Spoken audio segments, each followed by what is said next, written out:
dimulai. Taib, assalamualaikum warahmatullahi wabarakatuh. Waalaikumsalam warahmatullahi wabarakatuh.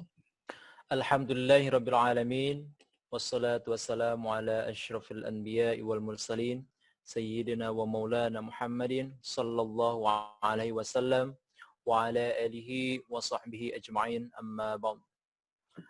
Para asatid yang terhormat, para teman-teman sekalian, terlebih dahulu kita panjatkan puji serta syukur kita kehadirat Allah Subhanahu wa taala yang dimana sampai dengan saat ini kita semua dapat bertatap muka disatukan dalam satu aplikasi yaitu Zoom dalam keadaan sehat walafiat. Semoga kesehatan yang dikaruniakan kepada kita semua dapat menjadikan kita semakin dekat kepada Allah Subhanahu wa taala. Amin.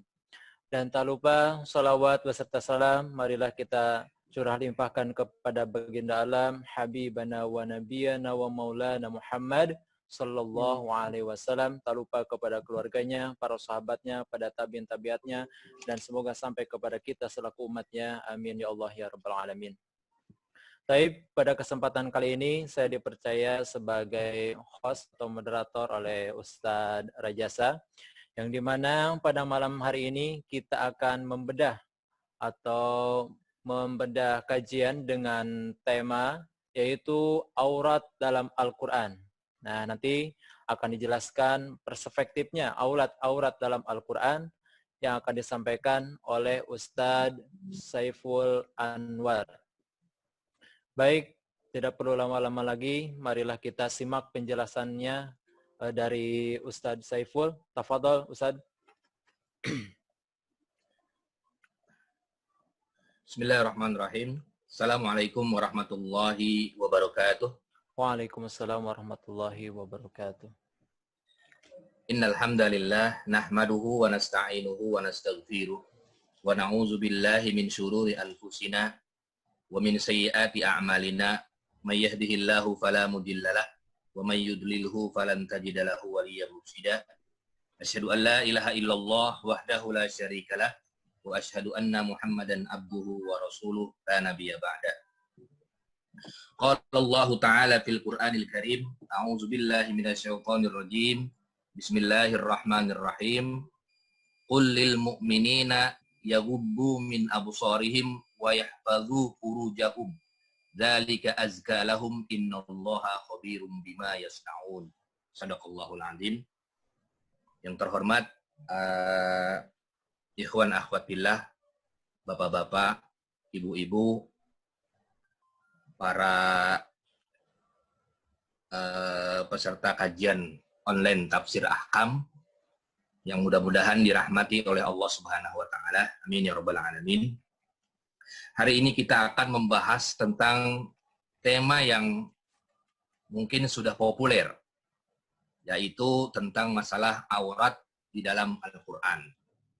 Dan yang akan kita bahas adalah pendekatannya adalah tafsir Ibnu Katsir, tafsir At-Tabari, dan tafsir Al-Qurtubi. Dan kajian tafsirnya adalah surat An-Nur ayat 31. Surat An-Nur ayat 31. Yang pertama, kenapa sebabnya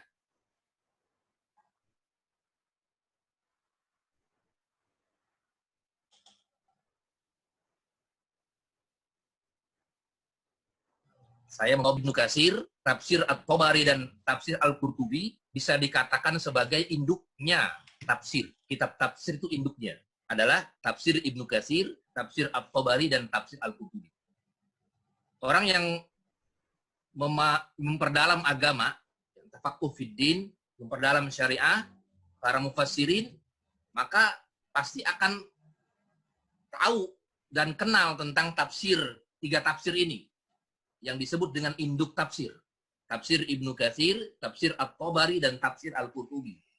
Tiga tafsir ini termasuk tafsir bil ma'sur, yaitu tafsir dengan menggunakan hadis-hadis Nabi Muhammad SAW, perkataan-perkataan para sahabat, tabi'in, dan lain sebagainya. Jadi bukan tafsir bil ma'qul.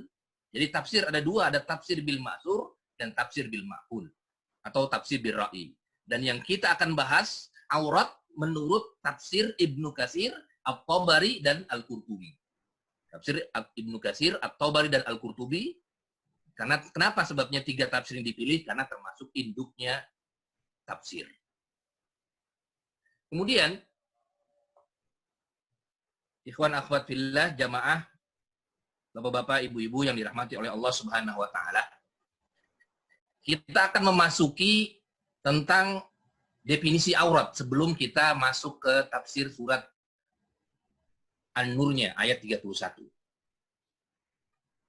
Aurat itu secara bahasa berasal dari kata awira ya'waru auran wa auratan wazan fa'ila yaf'alu. Awira ya'waru auran wa auratan. Artinya adalah naqasa, kurang. Au al-aibu fi syai', punya aib. Punya kekurangan atau disebut jelek, punya aib. Jadi kalau terlihat auratnya, terlihat aibnya. Terlihat auratnya berarti terlihat aibnya. Itu disebut dengan aurat. Auratmu kelihatan misalnya, berarti aib kamu kelihatan. Kekurangan kamu kelihatan. Di dalam bahasa Arab, aurat itu diambil dari kata awira ya'waru auran wa auratan. Jadi artinya aib atau naqsun, kekurangan yang ada dalam dirinya. Kemudian secara istilah, aurat itu adalah anggota tubuh yang wajib ditutupi. Anggota tubuh yang wajib ditutupi dan sesuatu yang diharamkan ketika orang lain melihat ke aurat tersebut. Jadi definisi ini adalah definisi Wahbah Zuhaili dalam kitabnya Al-Fiqhu Al-Islami wa Adillatuhu. Jadi yang disebut dengan aurat menurut istilah adalah anggota tubuh kita yang harus atau wajib ditutupi, dan orang yang memandang anggota tubuh tersebut maka hukumnya adalah haram. Itu disebut dengan aurat secara istilah. Aurat secara istilah. Kemudian kita akan menemukan istilah-istilah yang berhubungan dengan aurat. Seperti hijab, kemudian khimar, kemudian jilbab, kemudian niqab atau cadar, kemudian abaya, dan lain sebagainya. Nah, itu semua akan kita temukan masuk dalam kajian aurat. Yang pertama adalah hijab. Hijab itu secara bahasa artinya as-satru, penutup. Jadi hijab itu lebih umum. Secara bahasa artinya as-satru, artinya penutup. Ada seseorang, kemudian orang lain di sampingnya, kemudian dihijab, berarti tutup, dihalangi. Itu namanya hijab secara bahasa. Kemudian secara istilah adalah sebagaimana dijelaskan oleh Al-Munawi dalam kitabnya, al-hijabu kullu ma satara al-matlub aw man al-minal wusul ilaihi. Yaitu sesuatu yang harus ditutupi, dituntut untuk ditutupi. Al-matlub harus ditutupi, satara al-matlub harus ditutupi. Hijab sesuatu yang harus ditutupi, au mana aminal wusul ilaihi, atau terlarang untuk datang atau melihatnya. Itu tandanya hijab, dihijab. Misalnya ketika kita tidak boleh melihatnya, maka dihijab. Nah, itu tandanya sesuatu yang menutupi, ditutupi oleh sesuatu tersebut. Itu namanya disebut dengan hijab. Jadi hijab maknanya adalah as-sitru, penutup, yang menghalangi sesuatu agar kita tidak melihat sesuatu tersebut. Itu disebut dengan hijab. Misalnya ketika seseorang mengatakan wanita tersebut berhijab, tandanya wanita tersebut ditutup. Ditutup apanya? Hijab itu kalau dalam istilah syar'i ditutup auratnya. Tapi kalau misalnya secara bahasa bisa saja hijab itu ditutup misalnya dengan penghalang-penghalang yang lain, itu secara bahasa. Tapi secara istilah hijab itu adalah alat untuk menutupi auratnya. Misalnya bisa perhiasan maksudnya adalah baju, itu termasuk hijab. Kerudungnya itu termasuk hijab. Semua yang bisa menutupi aurat, baik itu laki-laki maupun perempuan, itu adalah hijab. Misalnya seorang laki-laki, auratnya misalnya dari pusar sampai dengan dengkul, maka sesuatu yang menutupi dari pusat sampai dengan dengkul disebut dengan hijab. Artinya alat untuk menutupi aurat tersebut. Itu hijab secara istilah. Semua sesuatu yang menutupi aurat, baik itu laki-laki maupun perempuan, apapun bentuknya, nah, itu disebut dengan hijab. Kemudian ada juga istilah khimar. Nanti khimar juga di dalam Al-Quran disebutkan di surat An-Nur ayat 31. Khimar itu adalah lebih spesifik daripada hijab. Dia wal khimaru lil mar'ati. Khimar itu adalah untuk wanita. Artinya disebut dengan an-nasiku, kerudung. Wa qila al-khimaru ma tughatti bil mar'ah ra'saha wa jam'u ahmirah wal khumur wal khamir. Ahli bahasa mengatakan bahwasanya khimar itu adalah yang menutupi kepala wanita. Jamaknya adalah ahmirah atau khumr atau khimar. Nah, itu yang menutupi kepala wanita itu disebut dengan khimar.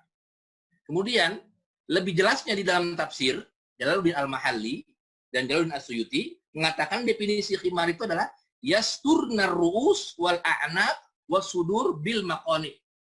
Artinya yang menutupi kepala wanita, lehernya, kemudian dadanya, mereka disebut dengan khina atau disebut dengan istilah kerudung. Jadi semua yang menutupi kepalanya, kemudian dadanya, lehernya sampai dadanya itu disebut dengan khimar. Jadi sekali lagi sesuatu yang menutupi kepala wanita tersebut, kemudian pundaknya, leher-lehernya tersebut, kemudian dadanya itu disebut dengan khimar. Kemudian Ibnu Katsir mendefinisikan khimar itu artinya al-maqani yu'malu laha sonafat dariyatun ala sudurin nas lituwariya ma tahtaha min sadriha wa taraibiha. Artinya khina semacam kerudung yang memiliki ujung, ada ujungnya yang dijulurkan ke dada wanita untuk menutupi dadanya, kemudian payudaranya dan lain sebagainya, auratnya intinya. Itu menurut Ibnu Katsir di dalam tafsirnya. Nanti juga akan ketemu juga. Kemudian di tafsir At-Tabari dijelaskan bahwasanya khimar itu adalah wahiyya jam'u khimar ala juyubihinna liyasturna bidzalika su'urahunna wa a'naqahunna wa qurtahunna. Khimar itu adalah jamak daripada khumur, jamak daripada khimar, dijulurkan ke dada-dadanya, sesuatu yang dijulurkan ke dada-dadanya, dada wanita mereka, sehingga tertutuplah rambutnya, lehernya, dan anting-anting mereka semua. Qurtahunna itu anting-anting mereka.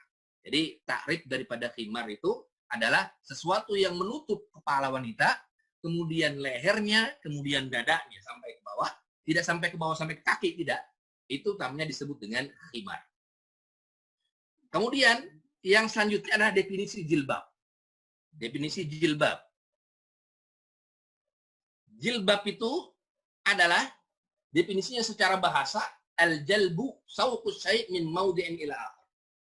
Artinya menjulurkan atau memaparkan sesuatu dari suatu ke tempat yang lain. Jadi kalau misalnya kita secara bahasa itu kita julurkan dari arah A ke arah B, itu namanya jilbab. Menjulurkan sesuatu dari arah A ke arah B, itu namanya secara bahasa jilbab secara bahasa.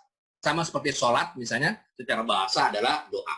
Kemudian secara istilah yang dimulai dengan niat, kemudian diakhiri dengan salam. Itu jilbab secara bahasa menjulurkan sesuatu dari tempat yang satu ke tempat yang lain.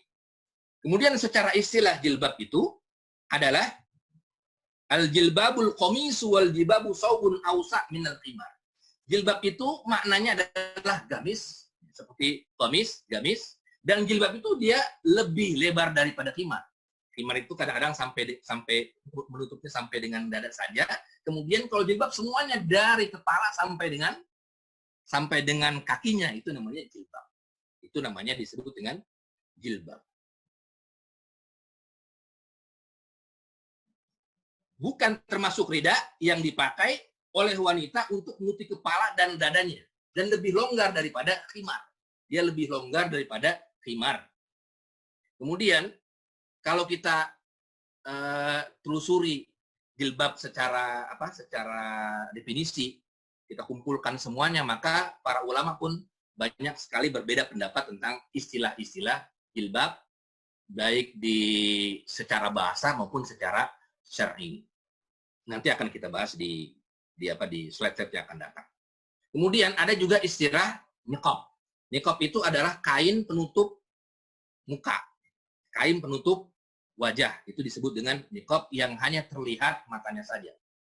Untuk melihat, untuk berjalan, dan lain sebagainya. Kemudian ada disebut dengan burqa, atau baju yang semua dari atas sampai dengan bawah tertutup. Tidak ada yang terbuka, yang hanya kelihatan hanya matanya, tapi tidak kelihatan juga. Hanya sedikit lubang-lubang sedikit yang buat untuk berjalan.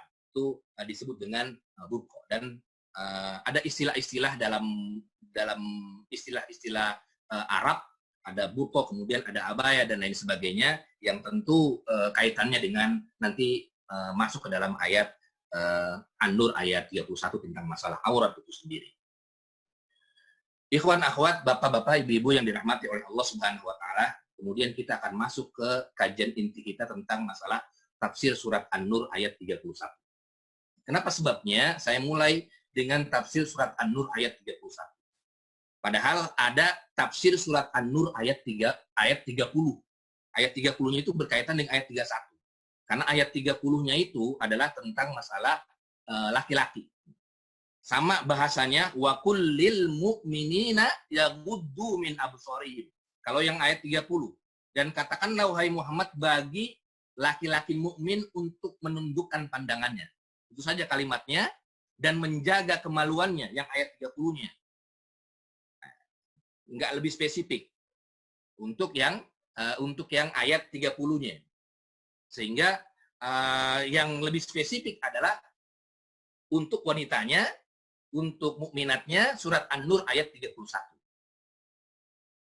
Dalam surat An-Nur ayat 31 Allah Subhanahu wa taala berfirman, "Wa kullil mu'minati yaghdunna min absarihinna wa yahfazna furujahunna wa la yubdina zinatahunna illa ma dhahara minha. Wal yadribna bi khumurihinna ala juyubihinna wala yubdina zinatahunna illa li bu'ulatihinna au abaihinna au abai bu'ulatihinna au abnaihinna au abnai bu'ulatihinna au ikhwanihinna."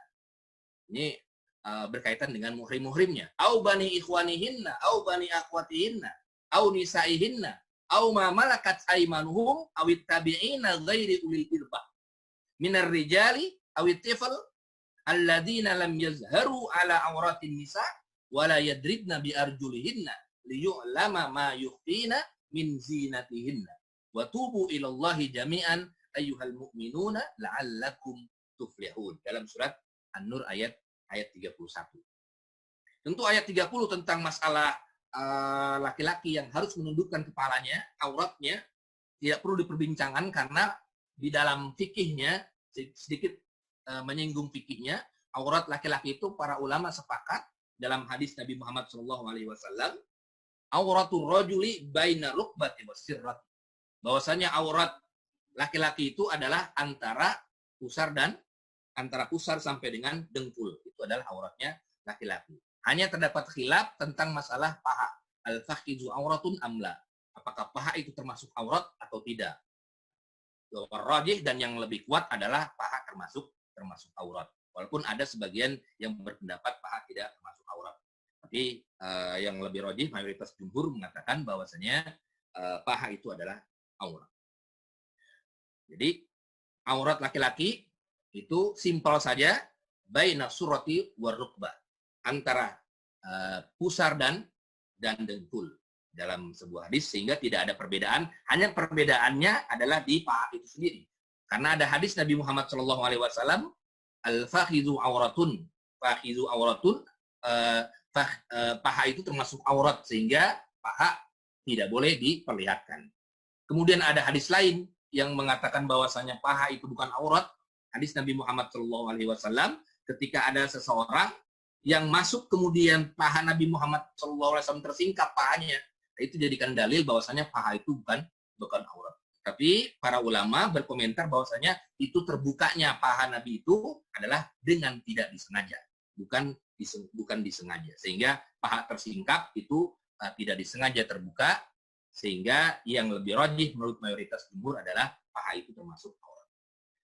Kemudian untuk surat An-Nur, kita lihat terjemahannya, dan katakanlah kepada wanita-wanita yang beriman, wa qul lil mu'minati, wanita-wanita yang beriman, yaghdudna min absarihinna, hendaklah menahan pandangan-pandangannya.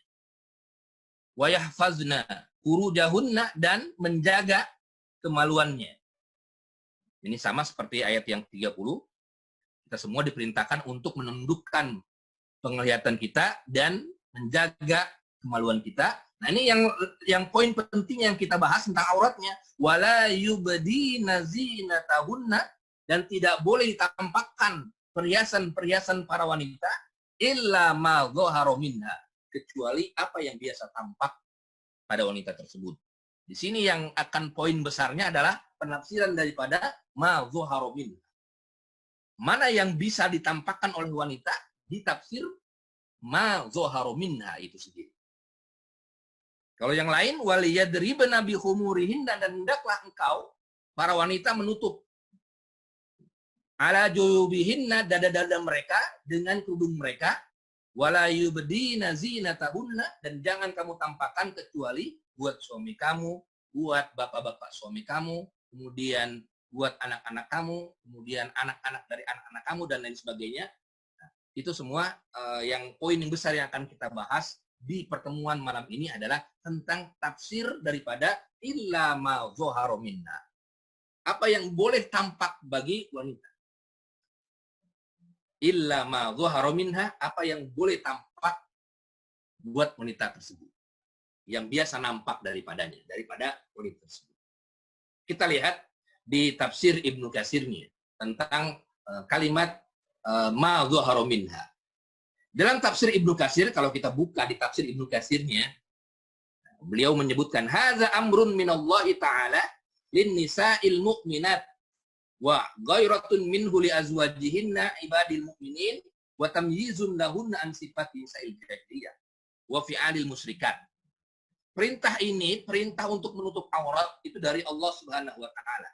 Jelas bil amar. Katakanlah wahai Muhammad, perintah dari Allah Subhanahu wa taala untuk menutup aurat, untuk menundukkan pandangan kita, menjaga kemaluan kita, menutup aurat kita, itu adalah perintah dari Allah Subhanahu wa taala, dan kita disuruh tamyizun lahunna an sifati nisa'il jahiliyah. Kita disuruh untuk membedakan wanita-wanita jahiliyah wa fi'alil musyrikat, dan wanita-wanita musyrik pada waktu itu.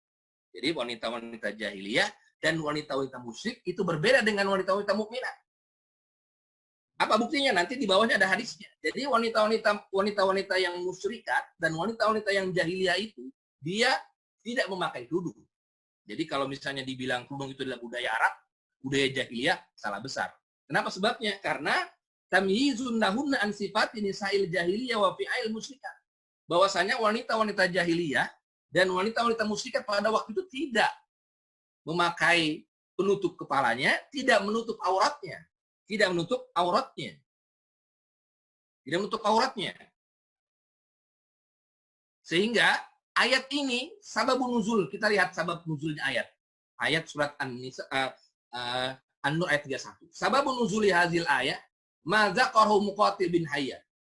Apa yang disebutkan oleh seorang ulama tabi'in, Muqatil bin Hayyan, qala balaghana wallahu alam anna Jabir bin Abdullah Al-Ansari, seorang sahabat Jabir Abdullah Al-Ansari, haddasa anna Asma bin Mursidah, ini yang poin penting, bahwasanya Asma bin Mursidah kanat fi mahillin laha fi Bani Haris. Suatu saat dia di tempat Bani Haris, di sebuah kampung Bani Haris. Faja'alan nisa, kemudian ia melihat wanita-wanita tersebut yadkhulna 'alaiha, masuk ke daerah-daerah tersebut Bani Harisah, ghairu muta'azzirat, tidak dalam keadaan tertutup, tidak dalam keadaan tertutup auratnya. Fayabdu ma fi arjulihinna minal khalalil, di kaki-kaki mereka kelihatan hiasan-hiasannya di atas kakinya itu. Biasanya orang-orang Arab itu pakai perhiasan di mana di atas mata kaki itu, gelang-gelang itu. Wa tabdu sudurahunna wa zawaibuhunna, kemudian kelihatan dada-dada mereka. Kelihatan.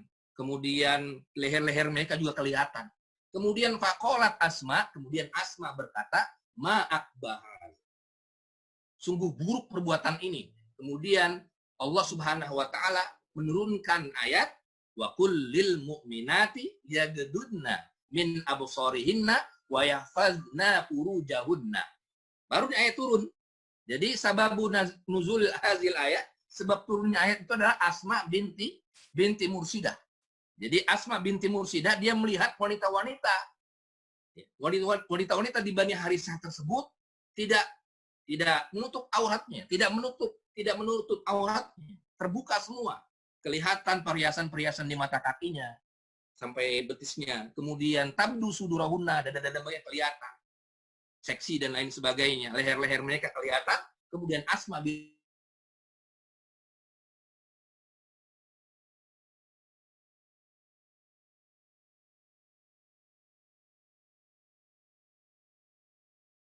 wa yahfazna furujahunna. Baru ayat tersebut turun. Jadi sababun nuzul ayatnya seperti itu. Kemudian kata Ibnu Katsir dalam tafsirnya, wa kullil mu'minati yaghdudna min absarihinna ay amma harramallahu alaihinna minan nadhari ila ghairi azwajihim. Bahwasanya katakanlah wahai Muhammad lil mu'minat, bagi wanita-wanita yang mukmin untuk menundukkan pandangannya amma harramallahu alaihinna, terhadap apa yang Allah haramkan kepada mereka, yaitu melihat aurat, ila ghairi azwajihinna, yang bukan muhrimnya. Sehingga kata Ibnu Katsir, walihadza zahaba katsirun minal ulama, para ulama kebanyakan, katsirun minal ulama ila annahu la yajuzu lil mar'ati an tanzura ilal ajanib bi syahwatin wala bi ghairi syahwatin aslan. Kebanyakan para ulama berpendapat la yajuz, tidak boleh, lil mar'ati an tanzura ilal ajanib bi syahwatin, bagi seseorang untuk memandang pandangan kepada yang lain dengan syahwat, wala bi ghairi syahwatin, atau dengan tanpa syahwat sekalipun. Bi syahwat atau dengan syahwat. Dengan syahwat atau tidak dengan syahwat, menurut katsirun minal ulama, kebanyakan para ulama tidak dibenarkan. La yajuz.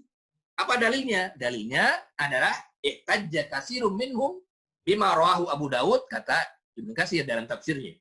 Hadis riwayat Abu Dawud dan Tirmidzi dari Az-Zuhri dari Ummu Salamah, annahu haddatsahu anna Ummu Salamah annaha kanat inda Rasulillah sallallahu alaihi wasallam wa Maimunah. Qalat fa bainama nahnu indahu aqbalu ibnu Ummi Maktum. Suatu saat ada Ibnu Ummi Maktum.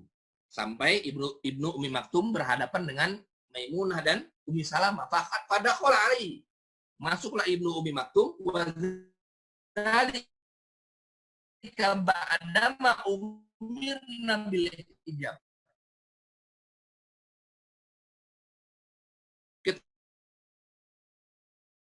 Kemudian ada Ummi Salamah dan mereka tidak berhijab. Artinya tidak artinya apa? Dibuka auratnya. Faqala Rasulullah sallallahu alaihi wasallam, kemudian Rasul berkata kepada istrinya Ummi Salamah dan Maimunah tadi, ihtajiba minhu. Wahai Maimunah dan Ummi Salamah, coba pakai hijab. Kemudian fakultu, kata Ummi Salamah, fakultu ya Rasulullah alaysa huwa a'ma. Apakah tahu kamu Rasulullah bahwasanya Ibnu Ummi Maktum kan buta, kan nggak bisa melihat. Nggak bisa melihat saya buka kerudungan atau tidak. Buka aurat atau tidak. La yubsiruna wa la ya'rifuna. Ibnu Ummi Maktum tidak bisa melihat kita, tidak bisa melihat kami, tidak tahu kami itu membuka aurat atau tidak. Kemudian Rasul berkata, am yawani antuma alastuma tubsirani. Nah, kemudian apakah walaupun itu Ibnu Ummi Maktum itu buta, tapi ayat hijab itu tetap turun. Artinya ketika ada orang datang, itu dia harus menutup auratnya. Alastuma tubsiranihi. Apakah kamu juga tidak bisa melihat dia? Kan kamu juga bisa melihat Ibnu Ummi Maktum juga. Maqalat Tirmidzi, hadza hadisun hasanun sahihun. Ini yang dijadikan dalil oleh katsir minal ulama, kebanyakan para ulama, annahu la yajuzu lil mar'ati an tanzura ilal ajanib bi syahwatin wala bi ghairi syahwat. Tidak boleh bagi wanita maupun laki-laki memandang ke ajanib, ke orang lain, baik itu dengan syahwat maupun dengan tidak syahwat, memandang auratnya maksudnya, tidak boleh maupun dengan syahwat atau tidak syahwat. Jadi misalnya ada seseorang yang melihat aurat dengan syahwat atau dengan tidak syahwat, itu tidak boleh hukumnya. Itu adalah tidak boleh berdasarkan hadis ini. Ikhwan akhwat, bapak-bapak, ibu-ibu yang dirahmati oleh Allah Subhanahu wa taala. Kemudian ini pendapat yang pertama.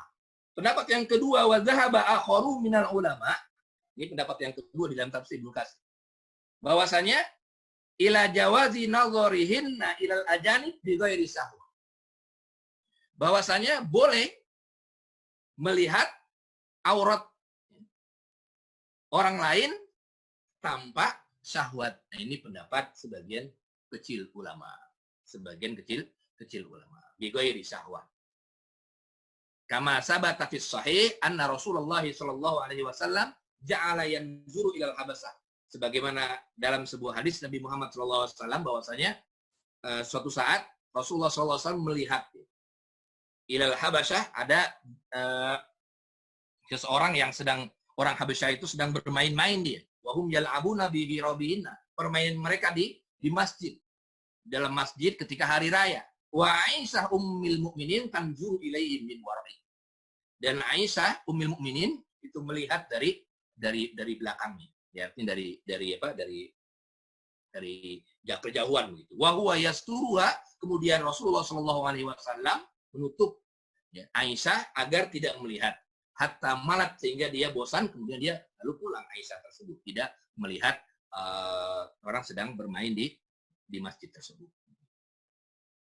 Oke, Mungkin Ustaz, yang kepada teman-teman yang mempunyai paling penting pertanyaan, ya, silahkan. yang paling terpenting satu lagi ketinggalan.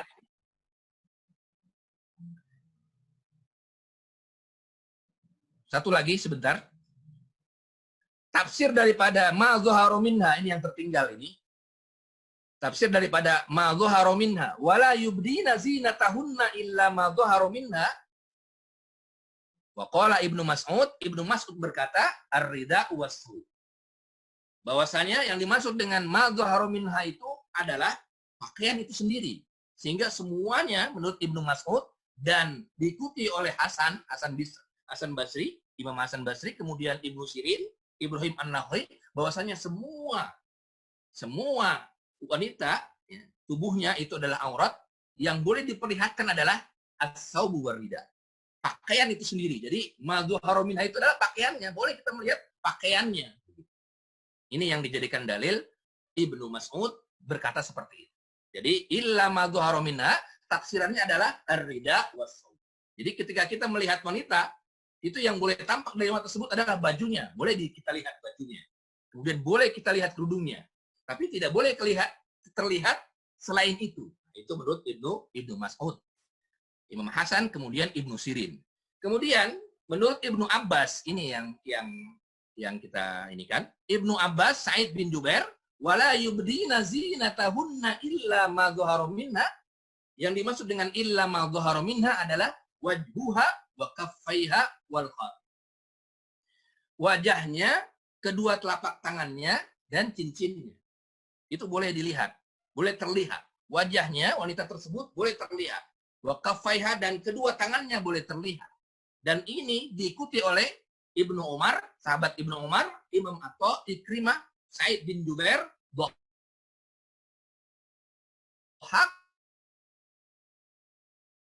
dan lain sebagainya. Pendapat yang pertama adalah pendapat yang semua tubuh wanita adalah aurat. Yang boleh terlihat hanyalah pakaiannya saja. Hanya pakaiannya saja. Itu yang boleh terlihat. Kenapa? Karena penafsiran illa ma dhuhara minha adalah ar-rida'u was-saub. Kemudian pendapat yang kedua adalah yang dikemukakan oleh Ibnu Abbas dan Ibnu Umar serta yang lainnya, Ikrimah, Sa'id bin Jubair, bahwasanya yang dimaksud dengan illa ma dhuhara minha adalah yaitu wajhuha wa kaffaiha wal qad. Wajahnya, kemudian kedua telapak tangannya, kemudian cincinnya juga, perhiasannya di tangannya, itu juga boleh diperlihatkan. Nah, sampai di sini mungkin ada diskusi sebelum kita lanjut. Belum ada pertanyaan, Ustaz. Belum ya? Silahkan dilanjut aja, Ustaz. Kemudian, akhirnya dalam tafsir Ibnu Katsir mengungkapkan wa yahtamilu anna Ibnu Abbas, kata Ibnu Katsir, bahwasanya pendapat Ibnu Abbas, ini kata Ibnu Katsirnya, pendapat Ibnu Abbas adalah pendapat yang mengatakan bahwasanya wajah dan telapak tangan itu bukan aurat, wa huwal masyhur indal jumhur.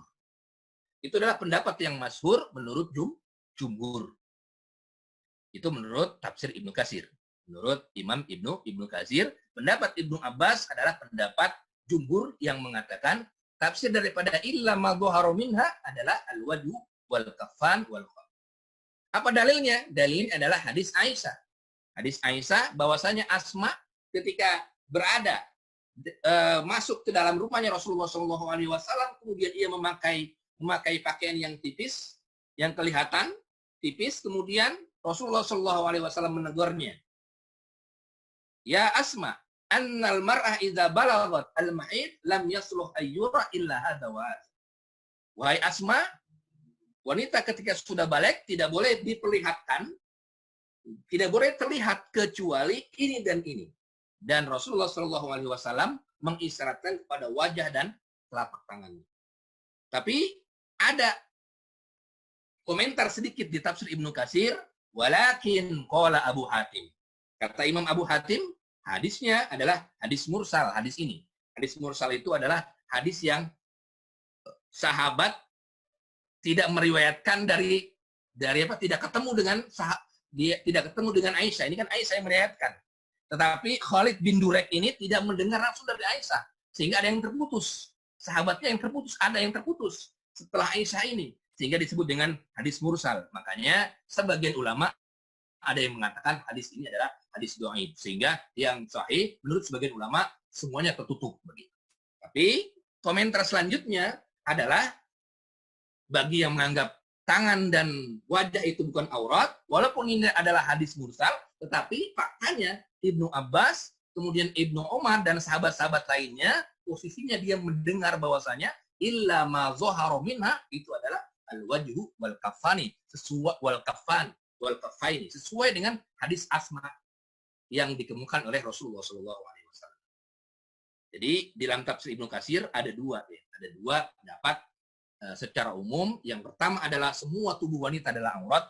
Yang kedua adalah pendapat Ibnu Abbas, Ibnu Umar, bahwasanya tubuh wanita adalah aurat kecuali wajah dan telapak tangan. Baik.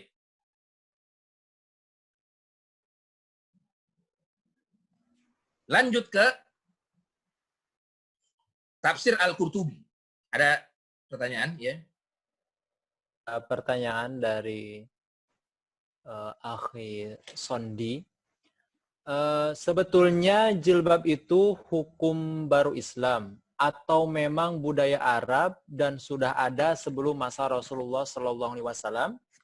Kemudian ada beberapa tokoh sekuler yang memaknai arti kata jilbab dalam surat Al-Ahzab dengan makna jaket atau baju penutup dada. Adapun khimar tidak ada tuntutan wajib karena itu adat Arab. Nah, ini bagaimana Ustadz menanggapinya? Baik. Yang pertama adalah pertanyaannya bukan dulu ya. Ya. Tentang masalah apakah jilbab itu adalah hukum baru Islam atau memang budaya Arab. Saya sudah sebutkan tadi di awal bahwasanya asbabun nuzulnya daripada ayat ini adalah ketika wanita-wanita musyrikah, wanita-wanita pada waktu itu terbuka auratnya, sehingga Asma bin Haris Asma tadi melihat wanita-wanita tersebut terbuka auratnya, dada-dadanya terlihat, kemudian lehernya, kemudian perhiasan di kakinya, di betisnya dan lain sebagainya, sehingga turun ayat ini. Artinya sebelum jahiliyah itu sudah terbuka aurat. Nah, sehingga datanglah agama Islam untuk mengatur memakai hijab yang akan dijelaskan ini. Jadi kalau misalnya disebut dengan budaya Arab jahiliyah, tidak. Arab jahiliyah tidak menutup aurat. Sekali lagi, Arab jahiliyah itu adalah terbuka auratnya. Kemudian Islam datang dengan mengatur supaya aurat ditutup. Itu yang pertama. Kemudian yang kedua adalah bagaimana ada tokoh-tokoh yang mengatakan bahwasanya jilbab itu adalah jaket dan lain sebagainya. Kalau ada seseorang yang memahami jilbab itu atau apalah disebut secara bahasa, tidak menggunakan, sekali lagi, tidak menggunakan hadis, tidak menggunakan perkataan para sahabat, tabiin, maka dia akan maknanya seperti itu. Makanya kalau kita lihat di bahasa di mana di kamus-kamus itu sering berkembang kan, kamus itu kan buatan manusia. Kadang-kadang jilbab ada orang pinter bahasa diartikan jilbab itu adalah jaket. Bisa jadi begitu. Kemudian ada lagi orang pinter bahasa ngartiin jilbab itu kayak gimana, begitu akhirnya. Tergantung siapa yang membuat kamus tersebut. Kenapa? Karena dia hanya mendefinisikan jilbab secara bahasa saja. Tidak melihat hadis-hadis Nabi, tidak melihat perkataan para sahabat, tidak melihat perkataan tabiin dan lain sebagainya. Coba kalau kita tanya kepada mereka paling jawabnya seperti itu. Aurat wanita adalah menurut adat istiadat atau menurut daerahnya dan lain sebagainya. Berarti nggak ada batasan aurat. Begitulah akhirnya mereka jawabnya. Tidak ada batasan yang jelas. Tapi kalau itu berarti orang tersebut atau tokoh tersebut misalnya tidak menggunakan hadis Nabi. Yang jelas tadi hadis Asma. Kemudian tidak menggunakan tafsiran para sahabat. Tidak menggunakan tafsiran tabi'in. Tidak menggunakan tafsiran tabi'in. Semua tafsir-tafsir dibuang semua. Akhirnya ia hanya mengandalkan Al-Quran saja, kemudian ia tafsirkan sendiri. Itu seperti itu. Akhirnya penafsirannya begitu. Ya, misalnya ketika kita jadi ulama besar, kemudian kita udah nggak butuh lagi tafsir-tafsir sahabat, sudah tidak butuh lagi tafsir-tafsir tabi'in, akhirnya begitu semua. Dibuang semua, akhirnya ia tafsirkan sendiri, jilbab itu adalah jaket. Berdasarkan apa? Ini ada kamus. Berdasarkan apa? Ini adalah budaya Arab. Di Arab juga banyak yang nggak pakai jilbab dan lain sebagainya. Nggak pakai hijab, banyak yang nggak pakai kerudung. Begitu akhirnya ditafsirannya. Kenapa? Karena tidak menggunakan tafsir para sahabat, tidak menggunakan hadis Nabi, tidak menggunakan ya tadi pendapat-pendapat para ulama tadi. Coba kita lihat di tafsir-tafsir. Mana ada tafsir mana yang tafsir klasik? Tafsir terdahulu, bukan yang sekarang. Terdahulu. Mana yang menyebutkan bahwasanya semua boleh dibuka? Mana yang menyebutkan? Tidak ada. Secara garis besar seperti itu jawabannya. Jadi kalau misalnya memahami jilbab itu adalah jaket atau apapun, itu dia hanya menggunakan bahasa saja. Tidak menggunakan tafsir hadis, tidak menggunakan tafsir sahabat, dan lain sebagainya. Kalau kita pengen ikut seperti itu, ya silakan saja. Berarti barok. Barok artinya, ya sudah, berarti ia tidak menggunakan hadis Nabi, tidak menggunakan perkataan para sahabat, tidak menggunakan perkataan tabiin, dan lain sebagainya. Begitu saja jawabannya. Jadi kalau yang mengatakan misalnya, aurat wanita itu seperti ini, dan lain sebagainya, misalnya jilbab itu adalah jaket, bukannya menutup semua dadanya, semua itu semua dari mana? Paling dia hanya mengandalkan bahasa, jilbab secara bahasa, tidak mengandalkan hadis, tidak mengandalkan perkataan sahabat, tidak mengandalkan tabiin dan lain sebagainya. Itu kesimpulan daripada tafsir Ibnu Katsir tadi. Ada dua pendapatnya. Yang pertama adalah pendapat Ibnu Abbas, Ibnu Umar, dan para salafus soleh tadi yang mengatakan bahwasanya illa ma dhuhara minha adalah tangan dan wajah. Kemudian Ibnu Mas'ud tadi dan pendapat-pendapat para ulama lainnya, para tabiin yang mengikutinya adalah semua itu adalah aurat. Yang boleh diperlihatkan adalah bajunya saja. Itu kesimpulan daripada aurat menurut tafsir Ibnu Katsir. Ada lagi? Baik, Ustaz. Kemudian pertanyaan selanjutnya dari Akhi Subianto. Apakah suara wanita itu juga aurat sehingga wanita seyogianya tidak meninggikan suaranya di hadapan pria? Nah, bagaimana Ustaz menanggapinya? Iya. Apakah suara wanita itu adalah aurat? Memang ada sebuah keterangan bahwasanya suara itu wanita adalah aurat, tapi itu tidak diperdebatkan riwayatnya.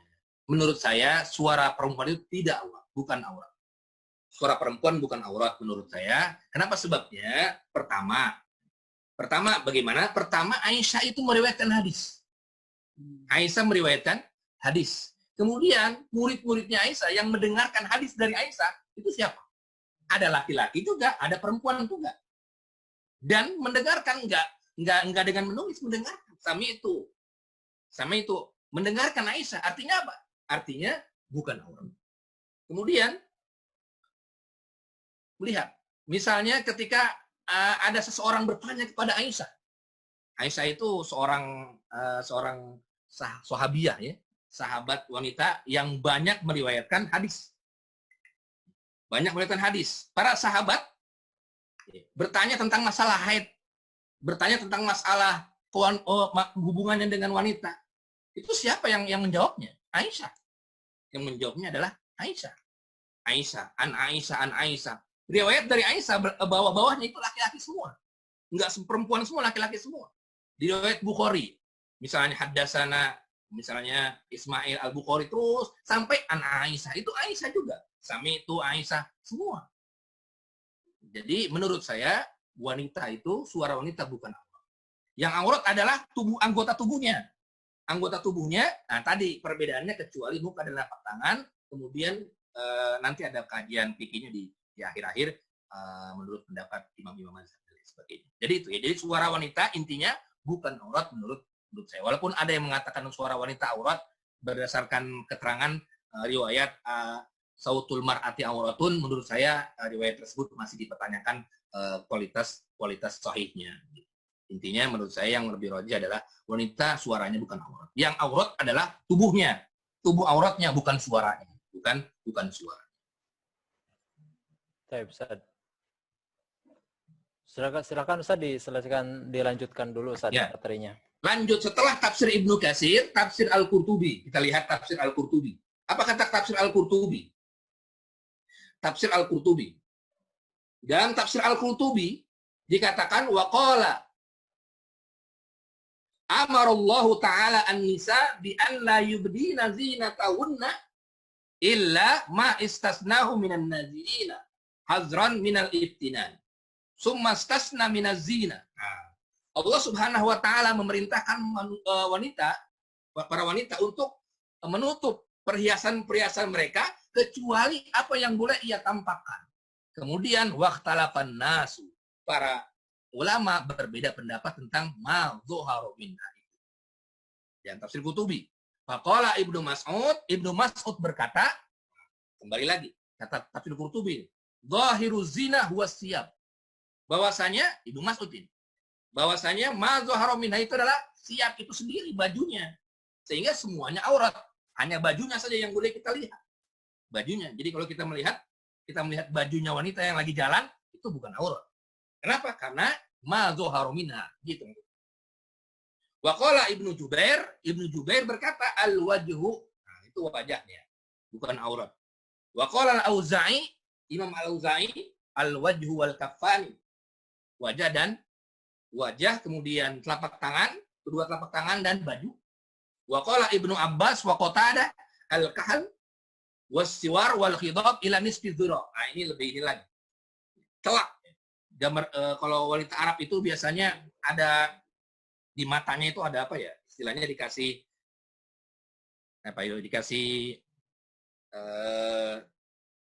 hitam-hitam itu ya di alisnya itu ya. Nah, itu menurut Ibnu Abbas dan Qatadah itu bukan aurat. Makanya biasanya ada yang wanita itu tetap walaupun pakai cadar tapi tetap matanya itu kelihatan cerah dengan hiasan ininya, hiasan hitam-hitamnya itu loh. Kemudian siwar wal khidab, itu siwar itu gambar-gambar yang ada di tangan. Jadi kalau kita ngelihat rata-rata wanita-wanita Arab dulu itu ada menggambar kayak perhiasan di tangan itu, bukan perhiasan emas ya, tapi gambar-gambar itu kayak garis-garis gitu di tangan-tangannya. Itu juga bukan aurat. Kemudian wal khidab, kemudian hiasan gelang-gelang yang ada di tangannya ila nisfi dzira, sampai dengan setengah daripada pergelangan tangan. Jadi ini lebih ini lagi. Jadi sampai pergelangan tangan menurut Qatadah.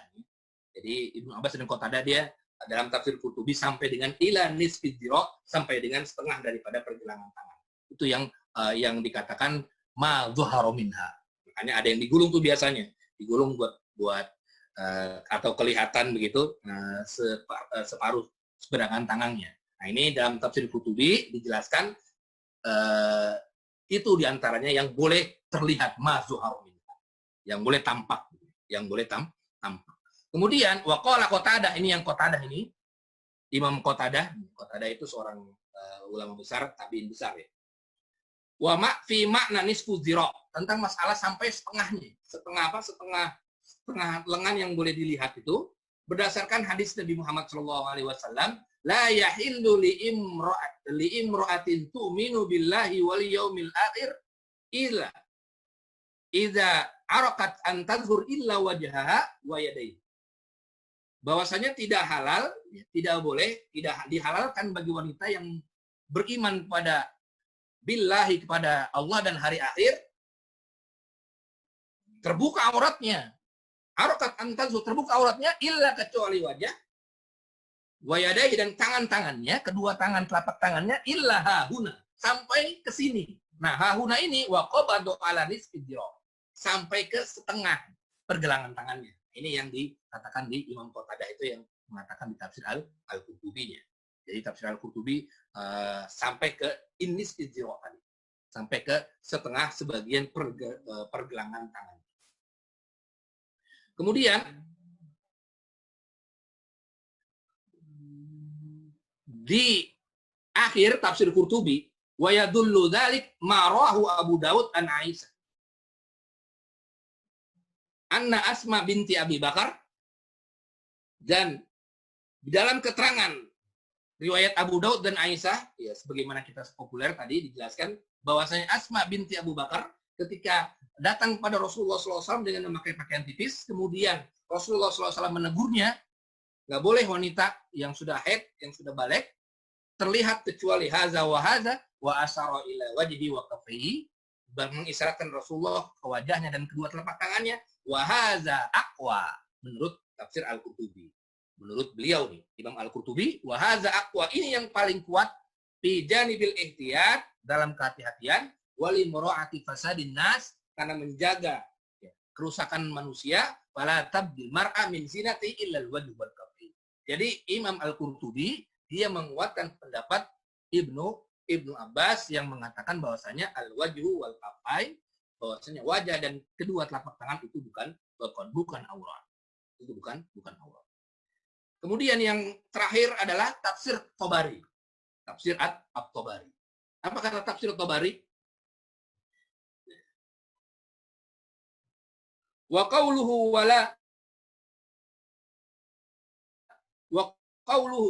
wala yubdina zinatahunna illa ma dhahara minha. Ini tafsir Tabari, yaqulu ta'ala dzikru li Nabi Muhammad, qul ya Muhammad bil mu'minati min ummatika yaghdudna min absarihinna. Nah, ini wa qawluhu wala yubdina zinatahunna, dan firman Allah wala yubdina zinatahunna, dan wanita-wanita tidak boleh memperlihatkan zinatahunna, perhiasannya, illa ma dhahara minha, kecuali yang biasa tampak. Nah, di dalam tafsir At-Tabari dikatakan wa qala akharun, ulama-ulama berkata al-wajhu was-siyab, wajahnya kemudian pakaiannya. Wa qala akharun al-kaffani wal wajhu, al-kaffan kedua telapak tangan dan wajahnya. Wa qala akharun al-zahir min az-zina allati ubiha alha an tubni al-kahal wal khatim wasiwar wal wajh. Yang boleh ditampakkan adalah tadi celak, kemudian perhiasan cincin, kemudian perhiasan gelang dan wajahnya. Nah, ini yang dikatakan Imam At-Tabari di dalam tafsirnya ketika menafsirkan illa ma zuhara minha. Kemudian yang paling terakhir ini jelas kata tafsir At-Tabari, wa ulul aqwal fi dzalika biswab. Pendapat yang paling benar dan yang paling kuat menurut beliau At-Tabari adalah qaulu man qala uniya bidzalika al-wajhu wal kaffan. Qaulu man qala, yang ulama yang mengatakan bahwasanya wajah dan kedua telapak tangannya. Wa inna ma qulna zalika ul aqwal fi dzalika li ijma'il jami'. Kenapa sebabnya? Karena menurutnya ini adalah lebih dekat ke mayoritas. Ala anna ala kulli musallin, bagi orang yang salat, ayyastur auratahu, harus menutup auratnya, fi sholati, di dalam salatnya, wa inna lil mar'ati an taksifa wajhaha. Bagi wanita dia harus membuka wajahnya menurut tafsir Tabari. wa kaffaiha, dan kedua telapak tangannya fi sholatiha, di dalam sholatnya.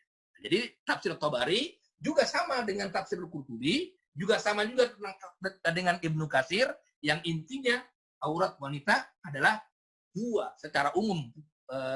Secara umum dua pendapat. Yang pertama adalah muncul riwayat dari Ibnu Abbas dan Ibnu Mas'ud. Yaitu kalau dari Ibnu Mas'ud semua adalah aurat. Kemudian kalau dari Ibnu Abbas tadi, wajah dan telapak tangan adalah bukan aurat. Ini yang tercantum atau termaktub di dalam tiga tafsir, tafsir Tabari, tafsir Al-Qurtubi, dan tafsir Ibnu Katsir. Itu adalah aurat wanita. Itu adalah aurat wanita. Bagi lil ajanib, bagi orang lain yang melihatnya, tidak boleh kecuali muka dan telapak tangan. Kemudian sedikit singgung masalah fikih. Di dalam fikih ada tiga justru pendapat. Kalau tafsir ada dua tadi ya secara global. Tapi di dalam kitab fikih itu ada beberapa pendapat lagi. Kalau kita masuk ke ranah fikih, yang pertama adalah yang mengatakan semua aurat, semua tubuh wanita adalah aurat. Kemudian ini adalah pendapatnya Imam Ahmad. Pendapatnya Imam Ahmad dan sebagian kalangan Syafi'iyah. Kemudian kalangan Syafi'iyah lain mengatakan bahwasanya wajah dan telapak tangan itu adalah bukan aurat, termasuk mazhab Imam Malik. Kemudian Imam Abu Hanifah menambahkan kakinya. Mata kaki sampai dengan ke bawah itu adalah juga bukan aurat kalau menurut mazhab Imam Abu Hanifah, kalau kita lihat di kitab fikih, di antaranya Bidayatul Nisa. Jadi kita nggak membahas tentang fikih, jadi kita bahas tentang tafsir, karena ini adalah tafsir ahkam. Jadi secara global ada dua pendapat secara umum, tafsir Tabari, kemudian tafsir Al-Qurtubi dan tafsir Ibnu Katsir. Aurat tentang aurat, yang pertama adalah auratnya laki-laki. Aurat laki-laki itu adalah baina surrati wal rukbah, antara pusar dan dengkul. Itu adalah auratnya laki-laki. Kemudian perempuan ada dua pendapat yang masyhur. Pendapatnya Ibnu Mas'ud semuanya adalah aurat. Kemudian pendapatnya Ibnu Abbas adalah tangan dan wajah, kedua telapak tangan dan wajah adalah bukan aurat. Sampai sini ada diskusi, tafadhol, sebelum saya lanjut. Taib Ustaz. Ada pertanyaan lagi dari Ari Ratna Agustin. Ustadz, sekarang banyak pakaian olahraga khusus wanita, misalnya untuk renang yang memiliki jilbab sampai menutup dada, namun masih menunjukkan lekuk tubuh wanita tersebut. Bagaimana menurut Islam tentang hal tersebut, Ustadz? Baik. Tentang masalah lekuk tubuh atau tipis atau kelihatan lekuk tubuhnya begitu, kelihatan lekuk tubuhnya. Para ulama membahasnya khususnya di kitab-kitab modern. Kalau di kitab-kitab klasik, itu dijelaskan bahwasanya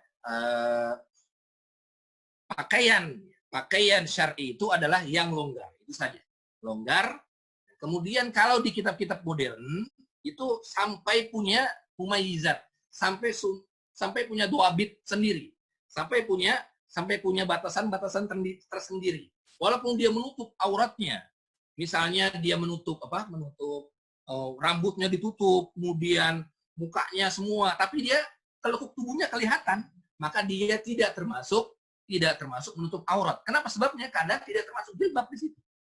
Karena dalam surat Al-Ahzab kita harus memakai jilbab. Jilbab itu adalah lebih longgar daripada khimar. Khimar aja udah longgar pakaiannya, apalagi jilbab.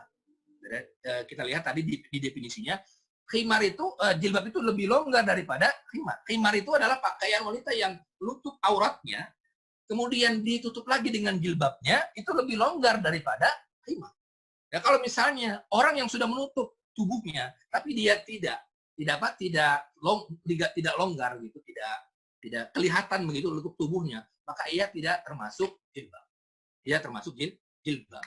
Kenapa? Sebabnya karena masih bisa mengundang syahwat, Kalau menurut saya dia tidak termasuk pakaian yang syar'i. Kenapa? Sebabnya karena sudah dijelaskan di definisi awal tadi, bahwasanya khimar dan jilbab itu adalah pakaian yang longgar.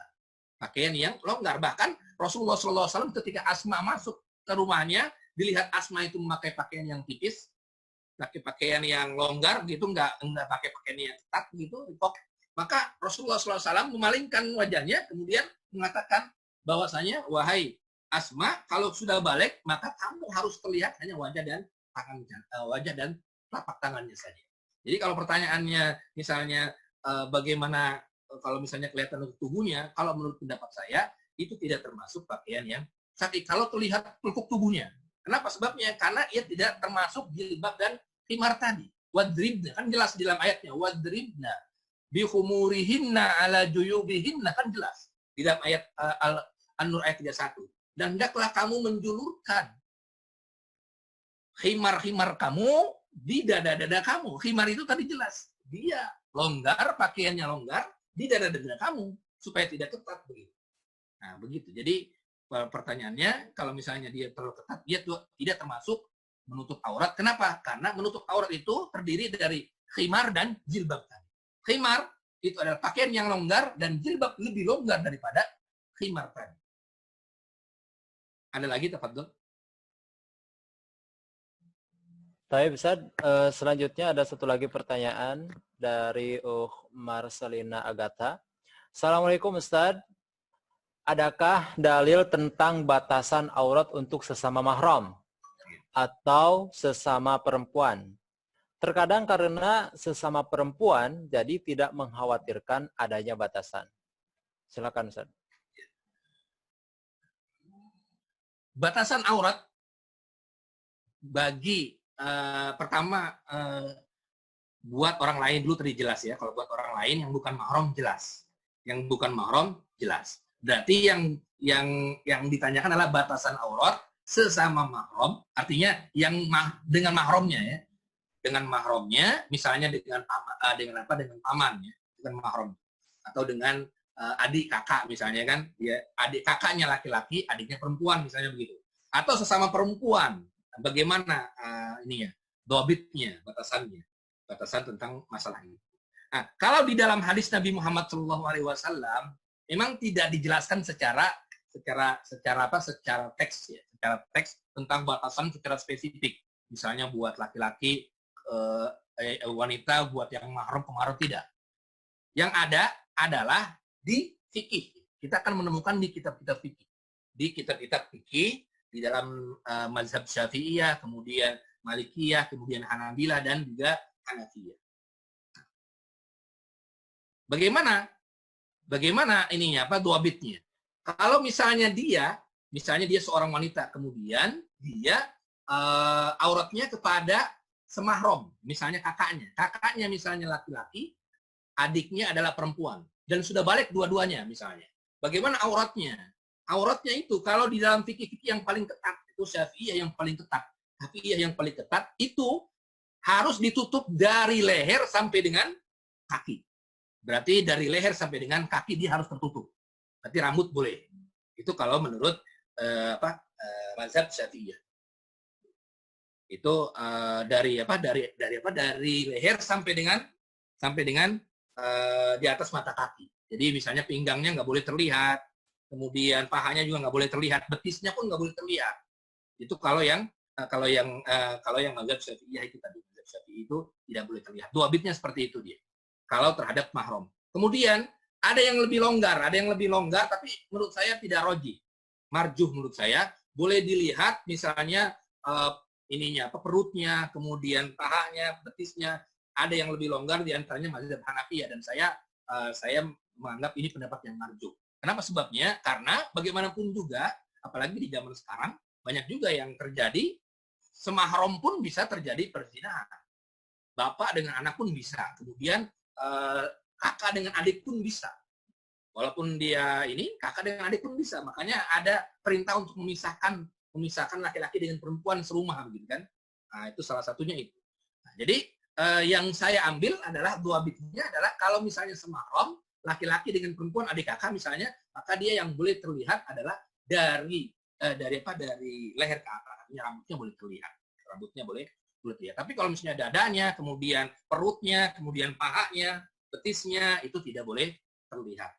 Tidak boleh terlihat. Tapi kalau mazhab yang lain, ada yang lebih longgar, betisnya boleh. Itu semua khilafiyah semua. Masuk ke dalam perbedaan. Kenapa? Sebabnya karena nggak ada dalil yang qot'i, nggak ada dalil yang dari hadis begini-begini diaturnya, nggak ada. Ada ijtihad semua. Berawal dari khifatul fitnah, karena takut fitnah, takut terjerumus kepada kezina. Jadi menurut saya, kalau yang semahram seperti itu. Semahram itu adalah lebih aman itu rambutnya saja yang terlihat. Kemudian kalau yang udah balik ya, dari leher sampai dengan atas mata kaki itu tertutup. Nggak boleh pahanya juga nggak boleh, betisnya juga nggak boleh, kemudian perutnya juga tidak boleh. Kemudian kalau perempuan sama perempuan itu bagaimana perempuan sama perempuan? Sama kalau menurut saya pendapat yang rajih itu sama seperti pendapat mazhab Imam Syafi'i. Bahwasanya sama seperti semahram. Artinya sama perempuan dengan perempuan ya boleh terlihat ininya apa? Terlihat rambutnya begitu kan. Tetapi ada yang lebih ketat pendapat Imam Ahmad. Pendapat Imam Ahmad yang mengatakan bahwasanya rambutnya juga tidak boleh terlihat, apalagi rambut kalau misalnya orang lain tersebut adalah bukan mukmin, bukan mukminah atau kafirah misalnya, wanita kafir gitu. Itu yang tercantum di fikih-fikih di kitab-kitab fikih tentang masalah hududul aurat, batasan aurat. Jadi intinya batasan aurat itu yang muhrim sesama muhrim atau wanita dengan wanita atau laki-laki dengan laki-laki itu adalah wilayah penafsiran agar khifatul fitnah, agar terhindar dari fitnah perzinahan.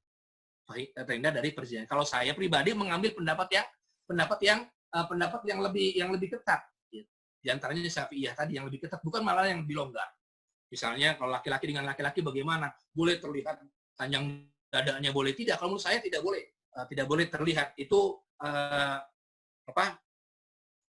misalnya ya perempuan, maksudnya perempuan dengan perempuan gitu dan lain sebagainya, perutnya boleh terlihat, pahanya dan lain sebagainya. Kalau menurut saya pendapat Syafi'iyah adalah pendapat yang lebih aman atau lebih rajih menurut saya. Ada lagi, tafadhol? Tafadhol Ustaz, dilanjut dulu aja Ustaz. Baik. Kemudian selanjutnya adalah tentang fenomena tentang kitab-kitab tafsir ya, kitab-kitab tafsir selain tafsir Tabari tadi ya. Tafsir Tabari, kemudian Al-Qurtubi, dan tafsir satu lagi tafsir Ibnu Katsir. Tafsir Ibnu Katsir yang merupakan tafsir bil maksur. Muncul di kalangan ulama modern ya, ulama modern diantaranya yang mengatakan bahwasanya aurat itu yang sudah tadi dijelaskan di pertama kali adalah dikembalikan kepada budaya, dikembalikan kepada misalnya adat istiadat dan lain sebagainya. Itu ada di kitab-kitab tafsir modern, tapi bukan yang tafsir bil maksurnya, tapi tafsir bil ra'yinya. Misalnya tafsir di Mesir tuh ya, ada tafsir yang modern yang menunjukkan seperti itu, dikembalikan kepada adat istiadatnya. Kalau menurut saya tafsir-tafsir yang seperti ini, sekali lagi saya bilang ini hanya mengambil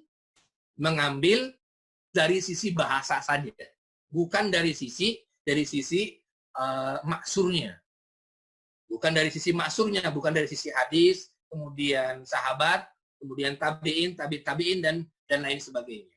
Makanya tadi saya jelaskan di awal, tafsir ada dua, tafsir bil maksur dengan tafsir bil makul tadi. Kalau kita pengen tahu tentang tafsir Al-Qur'an, illa ma zuhara minna, jangan sampai kita menafsirkan sendiri. Illa ma zuhara minna, kecuali yang tampak, yang bisa ditampak, yang biasa tampak. Akhirnya mereka pada menafsirkan ma zuhara minna yang biasa tampak.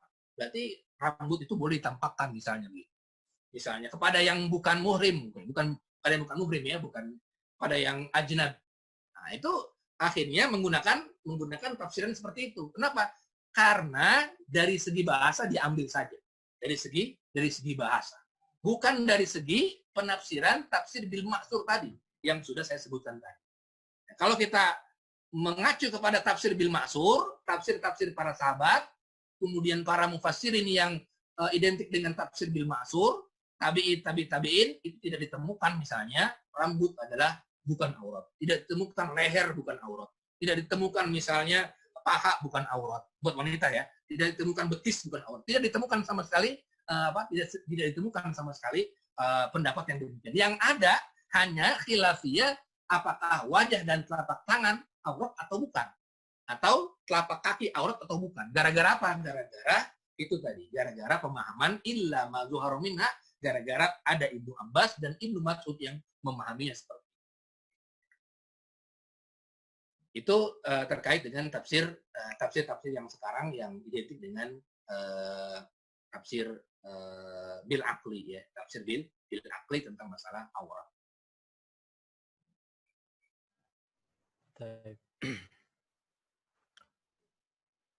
Baik Ustaz, ada pertanyaan Ustaz?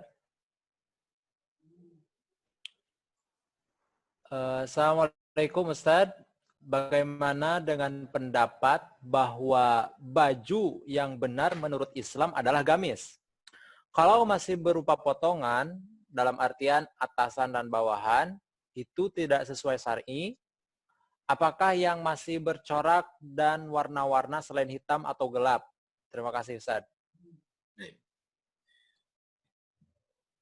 Kalau kriteria baju harus begini-begini, itu tidak ada yang memerintahkan. Baju syar'i itu harus misalnya begini-begini, tidak ada yang memerintahkan. Itu terkait dengan firman Allah Subhanahu wa taala, "Khuzu zinatakum inda kulli masjid." Pakaian kamu, pakaian yang terbaik kamu ketika ingin sholat. Jadi pakaian terbaik itu apa saja, asalkan menutup aurat. Mau dia pakaiannya adalah pakaian misalnya pakaian atasnya, kemudian ada bawahannya, kemudian mau dia pakai peci atau tidak dan lain sebagainya. Yang penting intinya adalah menutup aurat. Kalau misalnya adakah pakaian syar'i? Ya, pakaian syar'i adalah pakaian yang menutup aurat, itu saja definisinya. Nggak ada misalnya pakaian syar'i itu adalah hitam-hitam semua, tidak. Kalau yang misalnya ada yang mengatakan hitam-hitam semua dan lain sebagainya, itu adalah penafsiran daripada hadis Nabi Muhammad SAW ketika hadisnya hadis pilih ya begitu ya, bahwasanya pakaian ketika zaman Rasulullah SAW itu identik satu warna, hitam-hitam semua, kemudian identik dengan tidak tipis dan lain sebagainya. Jadi termasuk fi'liyah dan hadis fi'liyah terjadi perbedaan pendapat para ulama. Apakah itu termasuk din atau tidak? Misalnya ketika kecuali ada perkataan kauliyahnya Rasulullah SAW. Misalnya pakaian Islam seperti apa? Begitu. Tidak. Yang ada adalah pakaian doabit, pakaian Islam adalah menutup aurat itu saja. Jadi tidak ada misalnya dia harus coraknya begini, dia harus misalnya, itu semua adalah kembali ke definisi tadi. Gara-gara definisi jilbab itu adalah harus renggang, harus begini, enggak, dan lain sebagainya. Tapi kalau misalnya pakaian Islam itu kayak gimana? Tidak ada. Yang ada adalah pakaian Islam itu adalah pakaian yang menutup aurat. Tidak ada secara duabit khususnya, dia harus misalnya warnanya ini, dia harus begini modelnya, dia harus kain, dia harus peci begitu, tidak ada. Misalnya kalau di Arab dia harus pakai udang-udang begitu, tidak ada. Yang ada misalnya sunnah mungkin, kalau misalnya ada surban. Rasulullah SAW pernah menggunakan surban, itu baru masuk kepada kesunahan. Itu bisa masuk ke kesunahan. Bukan termasuk harus pakaian seperti itu, tidak. Misalnya ada misalnya pakaian ketika di hari Jumat, misalnya pakaiannya putih, misalnya disunahkan memakai pakaian putih, misalnya disunahkan memakai wangi-wangian, itu adalah bidang kesunahan, bukan disebut dengan pakaian Islami, bukan. Misalnya kita mentang-mentang kita nemu hadis ini Rasulullah SAW menyuruh kita memakai pakaian putih misalnya ketika sholat Jumat, tandanya berarti pakaian putih adalah pakaian apa? Pakaian Islam, bukan. Itu adalah bagian dari kesunahan saja.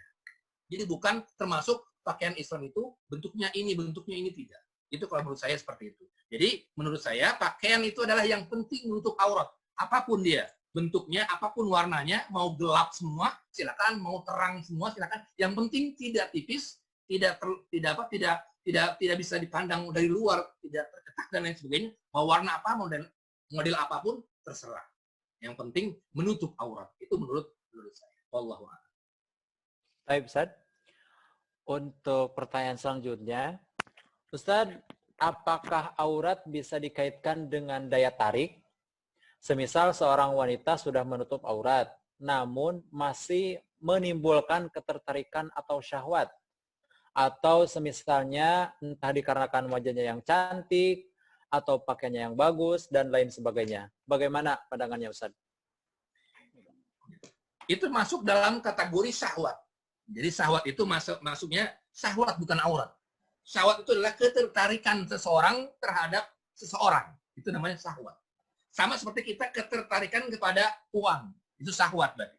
Misalnya kita tertarik pada uang yang banyak. Itu syahwat. Kita tertarik kepada wanita cantik. Itu namanya syahwat. Makanya aurat itu identik dengan syahwat. Iya, makanya tadi dijelaskan di tafsir Ibnu Katsir, bisyahwatin au bighairi syahwatin. Kenapa sebabnya? Karena dengan tampaknya aurat bisa menimbulkan syahwat atau tidak bisa juga tidak menimbulkan syahwat. Misalnya ada orang misalnya dengan dengan terbuka misalnya mukanya, bisa dia menimbulkan syahwat, bisa. Dia melihat wanita cantik misalnya, kemudian kemudian melihat mukanya cantik misalnya, kemudian dia timbul syahwat misalnya. Bisa seperti itu juga. Atau misalnya dia melihat mukanya tapi dia tidak menimbulkan syahwat. Itu juga bisa juga.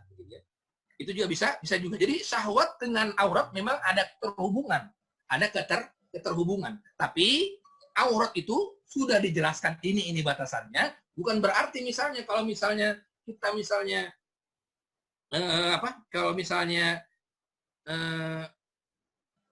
contohnya misalnya kita memandang wanita, kemudian timbullah syahwat kita, apakah kita berarti memandang auratnya? Tidak. Itu tergantung orang tersebut yang dosa. Kenapa? Sebabnya karena tadi dalam surat An-Nur ayat 31 kita diperintahkan untuk yaghdudna atau yaghdudna absarahunna. Kita diperintahkan untuk menundukkan pandangan kita. Itu menundukkan artinya apa? Menundukkan syahwat kita.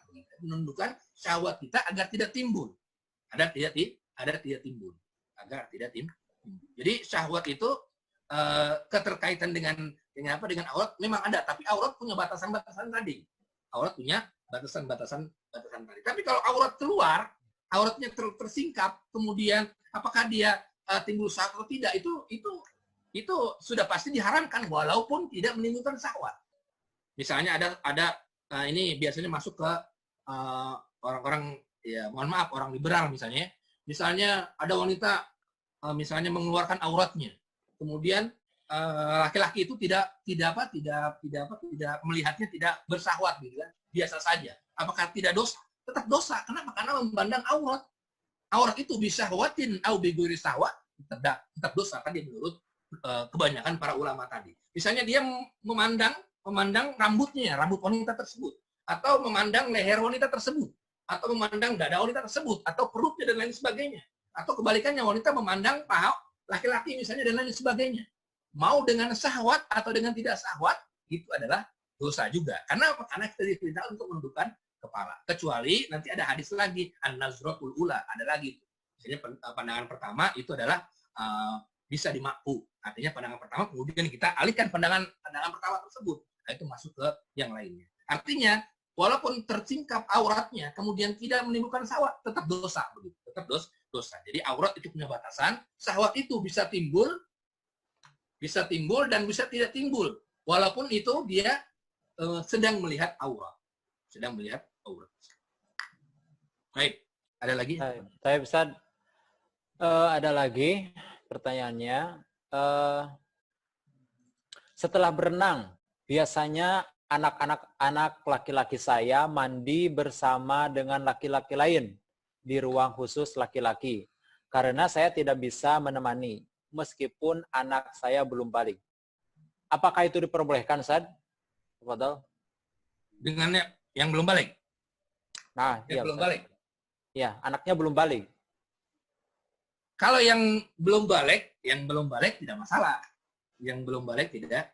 Laki-laki kemudian menemani anak yang belum balik masih 5 tahun, masih 6 tahun. Jadi masih 6 tahun, dia kemudian mandi begitu kan, berganti pakaian dan lain sebagainya. Itu kalau menurut pendapatnya mazhab Imam Malikiyah gitu ya. Itu tidak masalah. Tidak masalah. Tapi yang lebih ahsan adalah ya kita semua ya seperti yang saya bilang tadi, mazhab Syafi'iyah yang lebih ketat bahwasanya walaupun dengan laki-laki itu dia harus menutup artinya menghindar agar tidak terjadi timbul syahwat. Kan banyak juga sekarang apalagi yang bukan anaknya misalnya, ya saya mohon maaf misalnya kasus-kasus misalnya laki-laki dengan laki-laki begitu kan dan lain sebagainya, itu juga akan timbul seperti itu. Makanya dianjurkan dalam rangka sadud dari'ah dalam usul fikihnya itu ketika mandi itu tidak boleh bareng-bareng. Artinya dia harus sendiri-sendiri. Ganti baju pun sendiri-sendiri, tidak boleh bareng-bareng. Tidak boleh bareng-bareng. Kenapa? Sebabnya karena tadi sadud dari'ah tadi, karena takut tadi timbulnya syahwat terhadap aurat tadi. Terhadap aurat. Baik, Ustaz. Ini pertanyaan kayaknya ini terakhir ya, Ustaz. Ini agak menarik juga. Bagaimana cara kita sebagai laki-laki menghindari wanita-wanita yang tidak tertutup auratnya dengan kondisi di lingkungan kerja dan sebagai partner kerja? Nah, bagaimana Ustaz ini? Dari yang paling ekstrim sampai yang paling moderat ya. Kalau yang paling moderat ya kita banyak istighfar. Banyak istighfar tidak masalah, banyak istighfar ya. Tapi kalau yang dari yang paling yang asalkan tidak khulwat. Bercampur baur. Artinya kalau misalnya dia nanti masuk ke dalam bahasan khulwat, dalam bahasan percampuran antara laki-laki dan perempuan, bolehkah? Itu dalam masalah fikih itu dibahas habis di fikih itu ya, tentang masalah percampuran antara laki-laki dan perempuan gitu ya. Makanya dibahas di dalam fikih terus tersebut tentang masalah khulwat. Artinya percampuran antara laki-laki dan perempuan. Nah, jadi yang pertama jawabannya menurut saya, bagaimana hukumnya ketika kita berada di tempat kerja yang sulit? Artinya tempat kerja kita ya otomatis misalnya kalau kita seorang laki-laki misalnya melihat wanita banyak yang tidak pakai kerudung misalnya, atau wanita-wanita yang mohon maaf tipis-tipis pakaiannya, ketat-ketat dan lain sebagainya. Bagaimana ya kita berarti bagi orang yang ya istilahnya muruahnya tinggi begitu ya. Muruahnya tinggi maka hendak lagi ya menundukkan pandangannya. Artinya apa? Menundukkan pandangannya, dia tidak memandang ke aurat tersebut. Dia tidak memandang ke aurat tersebut. Kemudian dia selalu beristighfar kepada Allah Subhanahu wa taala. Dia tidak memandang ke aurat tersebut. Beda kan kalau misalnya orang memandang itu kan beda. Misalnya kalau kita mandangin terus, itu kan ya itu jelas hukumnya. Berarti termasuk ayat itu, ayat An-Nur ayat 31 tadi. Tidak mengindahkan ayat tersebut. Padahal kita diperintahkan untuk menundukkan pandangan kita. Bukan menjauhkan ya, tapi menundukkan pandangan kita. Ayat tersebut suruh ngapain? Suruh menundukkan, bukan menjauhkan.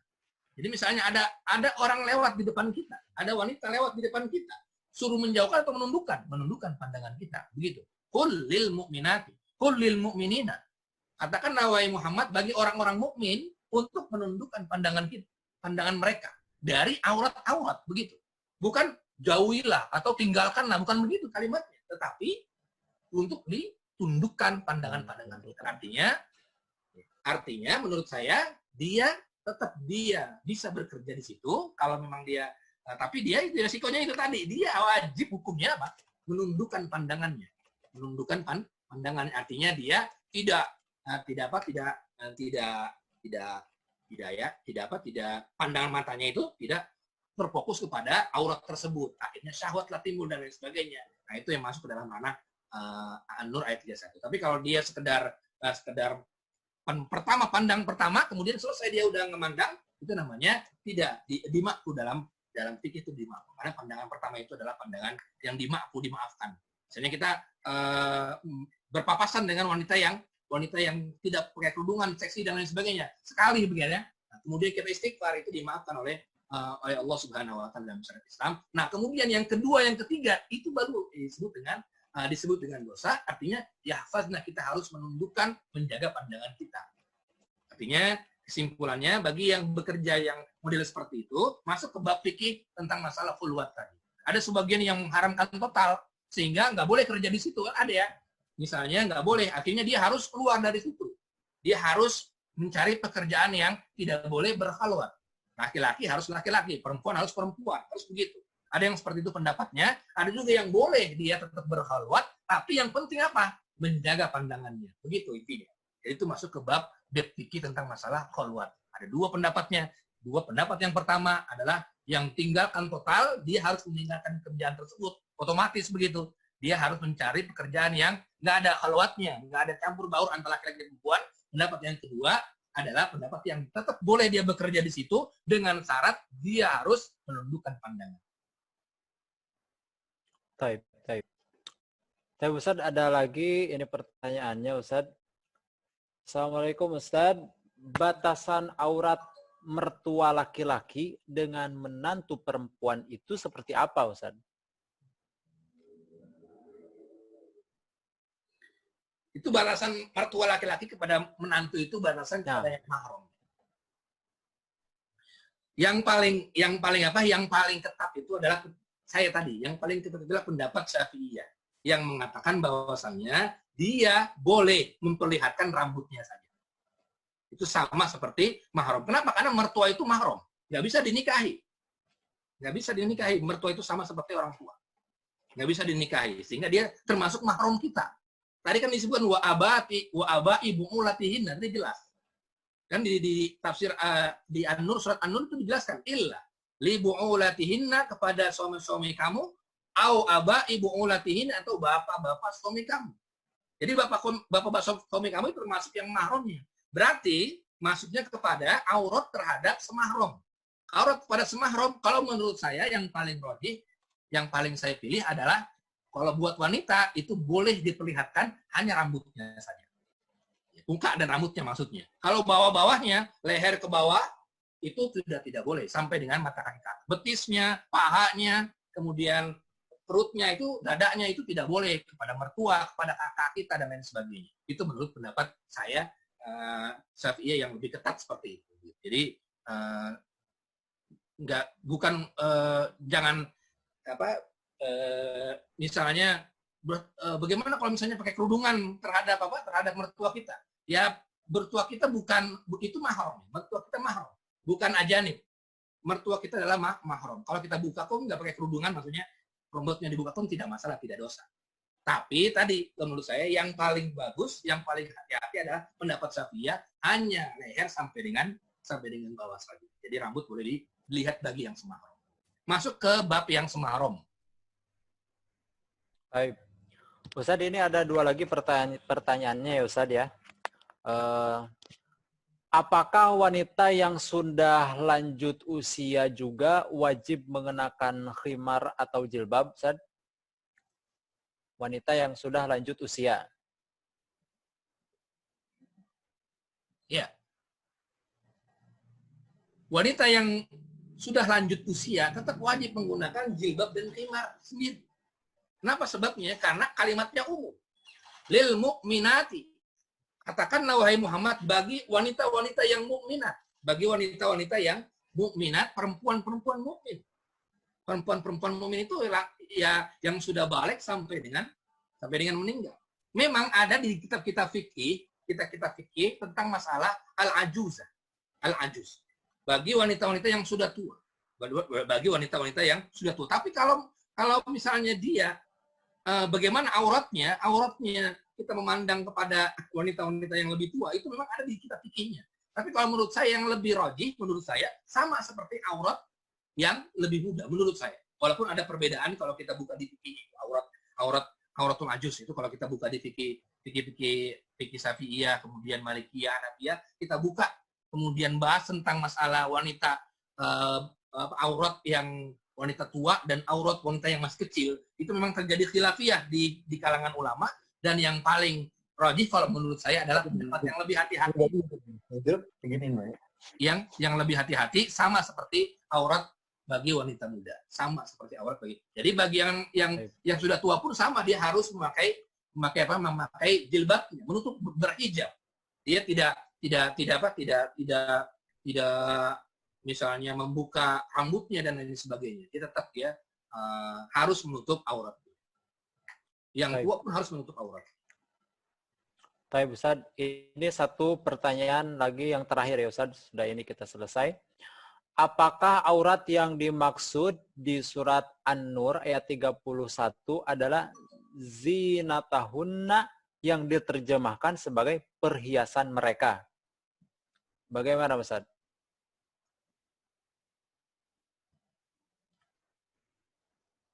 Ya. Kita lihat baca. Zinatahunna illa ma zuhara. Iya, zinatahunna illa ma zuhara minha. Zinah itu, zinatahunna, itu perhiasan-perhiasan wanita, itu adalah aurat. Kecuali yang boleh ditampakkan, yang tidak boleh kita lihat. Perhiasan yang boleh kita lihat. Ma zuhara minha tadi. Seperti muka, telapak tangan tadi. Atau kalau menurut Ibnu Mas'ud tadi, semua pakaiannya itu adalah zinahnya. Perhiasan wanita. Itu kalau kita misalnya mengikuti pendapat Ibnu Mas'ud misalnya, maka pakaian wanita tersebut, tubuhnya, pakaiannya, itu adalah zinahnya. Berarti dia boleh dilihat. Tapi kalau tubuh-tubuh yang lain, tangannya, mukanya, kalau Ibnu Mas'ud tidak boleh dilihat. Tidak boleh dilihat. Kenapa? Karena termasuk aurat. Jadi zinatahunna itu termasuk auratnya. Illa, kecuali, begitu maksudnya. Kecuali apa? Yang tidak boleh dilihat, kecuali tadi kalau Ibnu Mas'ud bajunya boleh dilihat. Kan baju termasuk perhiasan juga, perhiasan wanita juga. Maka dia boleh dilihat. Kalau kata Ibnu Mas'ud. Tapi kalau kata Ibnu Abbas dan Ibnu Umar tadi, muka dan telapak tangan pun boleh dilihat. Kenapa? Karena dia termasuk zina juga. Zina itu artinya perhiasan maksudnya. Baik, itu. Ada lagi, Tafadhol? Sudah Ustaz? Alhamdulillah semua pertanyaan telah dijawab tuntas oleh Ustadz. Semoga kajian pada kali ini semakin menambah wawasan bagi kita semua, khususnya mengenai aurat kita masing-masing, dan kita semakin pandai untuk menutup auratnya. Baik Ustaz, pengajiannya kita cukupkan sampai di sini. Jadi kita lanjut di malam besok. Semoga kita semua senantiasa dikaruniai usia sampai hari esok dalam keadaan sehat walafiat. Amin ya Allah ya Rabbal Alamin.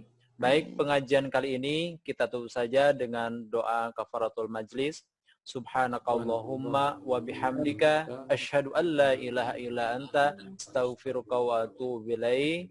Assalamualaikum warahmatullahi wabarakatuh. Syukran Ustaz. Syukran, jazakallahu khair. Alhamdulillah.